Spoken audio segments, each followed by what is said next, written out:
Hello student, welcome to my channel. मैं आज आपके लिए लाई हूँ क्लास 9 के इम्पॉर्टेंट क्वेश्चन के सॉल्यूशन जो एटम्स एंड मॉलिक्यूल से हैं। तो चलिए करते हैं स्टार्ट। ये एग्जाम ओरिएंटेड क्वेश्चन है जो मोस्टली एग्जाम में पूछे ही जाते हैं। ठीक है, तो चलिए करते हैं स्टार्ट। क्वेश्चन नंबर 5 पर आते हैं। क्वेश्चन नंबर 5 में पूछा गया है कि इसकी एटॉमिसिटी क्या है। हम किससे रिलेटेड क्वेश्चंस कर रहे हैं? एटॉमिसिटी से रिलेटेड। ठीक है, ये जो एलिमेंट और कंपाउंड दिए गए हैं इसकी एटॉमिसिटी है क्या? हिंदी में इसको कहते हैं, इसकी परमाणुकता क्या है? तो इसकी परमाणुकता वो है, एटॉमिसिटी वो है जितने ये एटम से जुड़े हुए होते हैं। जैसे ए पॉइंट में बोला गया है फ्लोरीन। ठीक है, फ्लोरीन की एटॉमिसिटी क्या है? तो फ्लोरीन की एटॉमिसिटी क्या है? F2 लिखा हुआ है, तो 2 इसकी क्या है? एटॉमिसिटी है। 2 इसकी परमाणुकता है। ठीक है, बी पॉइंट पर आते हैं। बी में बोला गया है NO2, तो हम नाइट्रोजन का देखेंगे 1, ठीक है, और प्लस ऑक्सीजन का देखेंगे 2, तो इसकी एटॉमिसिटी कितनी होगी? 3 होगी। Clear student? सी पॉइंट पर आते हैं हम।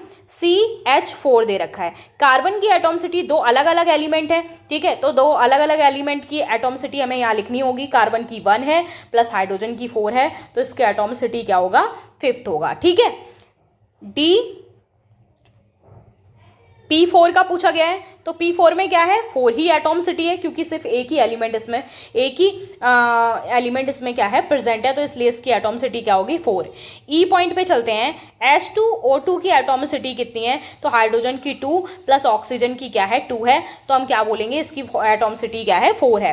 ठीक है, F पॉइंट पर चलते हैं। F पॉइंट में फॉस्फोरस P, ठीक है, 4 है, O 10 है, तो इसकी एटॉमिसिटी क्या है? तो 4 + 10 कर देंगे और इसकी एटॉमिसिटी कितनी आ जाएगी? 14 आ जाएगी स्टूडेंट। नेक्स्ट पे चलते हैं पॉइंट नंबर जी पर। O3 की एटॉमिसिटी बोली गई है, तो 3 क्या है? इसकी एटॉमिसिटी है। Clear student? आते हैं H पॉइंट पे।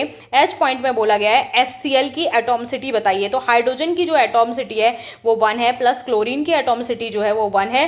ठीक है, तो कितने एटम्स प्रेजेंट है वो बोलते हैं। तो यहाँ पे कुछ नहीं लिखा, यहाँ पे भी कुछ नहीं लिखा, तो क्या मानेंगे? 1 मानेंगे, तो इसकी एटॉमिसिटी क्या है? 2 है। ठीक है, क्लियर स्टूडेंट? आई पे चलते हैं। आई हीलियम की पूछी गई है, तो हीलियम पे भी कुछ नहीं लिखा, यानी कि इसकी एटॉमिसिटी क्या है? 1 है। जहां पर भी कुछ भी नहीं लिखा है उसकी एटॉमिसिटी वही 1 होगी। ठीक है, तो जे में पूछा गया है Ag की एटॉमिसिटी क्या है, तो Ag की एटॉमिसिटी क्या है? 1 है। Clear student? आई होप आपको समझ आया होगा। इंपॉर्टेंट क्वेश्चन हैं, ये एग्जाम में आने वाले क्वेश्चन हैं, एग्जाम ओरिएंटेड क्वेश्चन है, और एक ना एक क्वेश्चन इसमें से जरूर एग्जाम में पूछा जाएगा। तो मैं आशा करती हूँ कि आप इनको क्या करके जाएंगे? पढ़ कर जाएंगे। ठीक है,